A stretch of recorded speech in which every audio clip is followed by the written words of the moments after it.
Bonjour à tous, nous nous trouvons aujourd'hui à Chambord dans le château de la Loire le plus connu et aussi très fréquenté.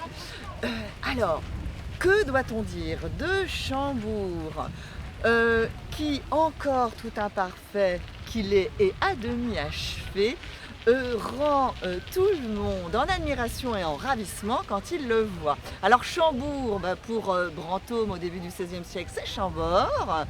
Et ce château est immense. Il fait partie des châteaux royaux, hein, de la Loire, à côté des châteaux nobiliaires de premier ordre, et on a une dernière catégorie châteaux de la Loire, nobiliaire de second ordre. On rappelle que le Val de Loire, dans son ensemble, est classé patrimoine mondial de l'UNESCO. Ici, on sent vraiment la patte de l'État français, de la monarchie. Donc c'est un rêve de château.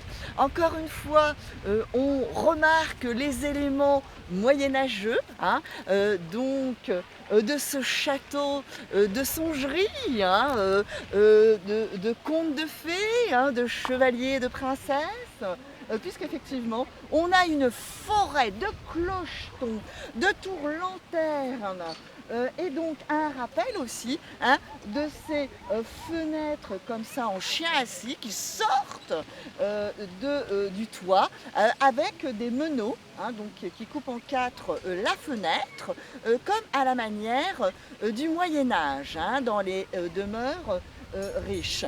Donc on est encore dans le Moyen-Âge, on reprend les caractéristiques du Moyen-Âge et puis on est complètement dans la Renaissance. Mais alors là, on a un château immense d'un roi un petit peu mégalomane qui s'appelle François Ier. Et un autre roi mégalomane, Louis XIV, va achever ce château, hein, parce que ce château, bien sûr, n'est pas entièrement couvert.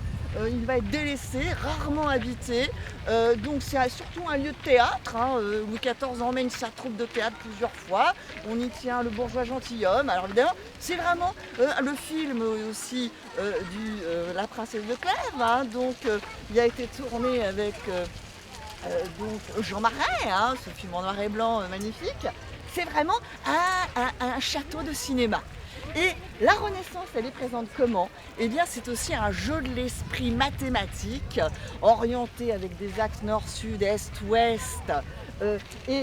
Effectivement, un jeu de l'esprit monumental, donc gigantesque, achevé encore une fois, on l'a dit, par Louis XIV, qui finit de couvrir la chapelle, qui n'avait pas de toit jusqu'à Louis XIV, donc à la fin du XVIIe, et qui met donc un toit à cette chapelle. La chapelle, on la reconnaît facilement.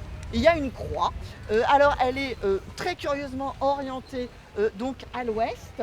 Et Charles Quint, le grand rival, l'empereur Charles Quint, grand rival dont les possessions s'étendaient donc des Pays-Bas jusqu'à l'Espagne, eh bien, va être accueilli ici, à gauche, à l'est.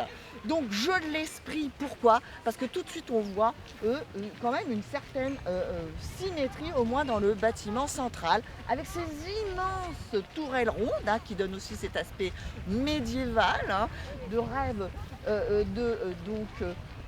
et puis alors évidemment, on a à l'intérieur un jeu, on le verra, de symétrie, avec cet immense escalier à double vis. Donc là on reverra ça dans le détail. Donc vraiment un château qui est vraiment une idée de château, qui est très imposant, qui est monumental, qui est presque abstrait. Alors en plus qui est inscrit dans le plus grand parc forestier d'Europe, 50 km carrés, entouré par un mur de 32 km. Donc quelque chose de gigantesque. Évidemment ici c'était quand même une fonction à l'origine de château de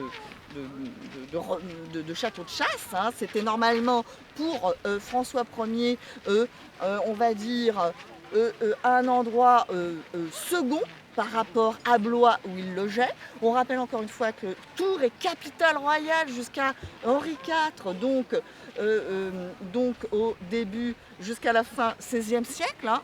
C'est Henri IV qui ramène la capitale à Paris. Donc vraiment le centre de gravité de la France se trouve ici. Alors encore une fois, cette thématique Moyen-Âge, Renaissance, elle est présente pourquoi dans les châteaux de la Loire? Eh bien, tout simplement parce que ici, c'est une zone de conflit intense. Pendant la guerre de 100 ans, c'est une zone de frontière. Donc, les rois logent ou naissent même à Amboise, à Blois et surtout à Tours, donc rappelons qui est la capitale. Et puis, donc, on a une guerre contre les Anglais qui est très importante. On avait Chenonceau avait été livré aux Anglais par son propriétaire. Donc effectivement, les rois logent ici. Donc thématique du Moyen-Âge, tous ces châteaux souvent ont été des châteaux défensifs. Ici c'était un château de chasse, puisque la Sologne était un immense espace de chasse. On rappelle que la chasse pour les rois et pour les nobles, c'est un entraînement militaire. Hein, c'est violent, on peut même mourir à la chasse. Hein, donc voilà pour la petite précision. On monte à cheval et ça va très très vite. Et puis on tue la bête hein, quand même, hein, faut le rappeler. Donc cette tradition de chasse à courre de l'aristocratie française. Donc thématique médiévale de la guerre de 100 ans hein, qui s'achève avec Charles VII. Et puis on enchaîne. Presque immédiatement après, il y a le petit intermède Louis XI, hein, mais surtout dès Charles VIII, on va en Italie, c'est les guerres d'Italie. Et donc on ramène de l'Italie en Val-de-Loire toute cette thématique antique de symétrie.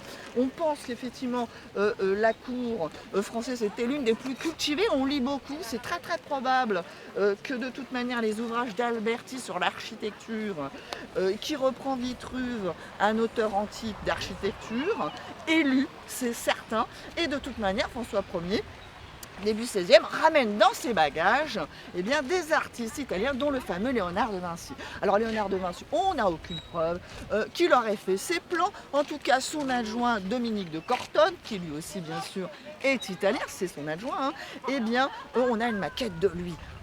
C'est certain.